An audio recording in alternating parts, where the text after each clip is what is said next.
ชมสื่อมวลชนจาก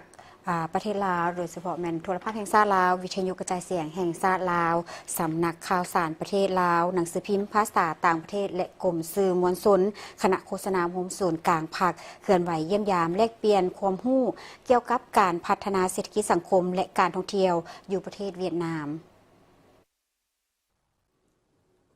การเคลื่อนไหวของคณะสื่อมวลชนลาวในครั้งนี้เฉพาะวันที่23 กันยาคณะได้เริ่มต้นเคลื่อนไหวเฮ็ดเวียกอยู่ที่สถานที่ท่องเที่ยวทางด้านประวัติศาสตร์ที่มีชื่อเสียงในนครหลวงฮานอย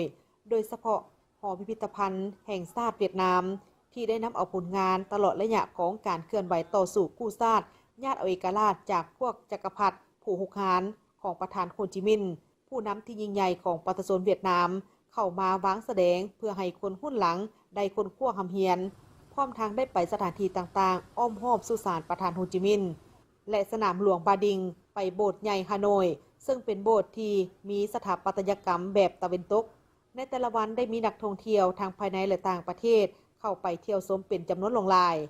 หลังจากนั้นก็ได้สืบต่อในการเฮ็ดเวียกถ่ายทำบรรยากาศของการซื้อขายสินค้าของที่ระลึกและสิ่งของเครื่องใช้ที่ใช้ในการจัดงานเทศกาลงานบุญสำคัญต่างๆอยู่ที่ตลาดดงส่วน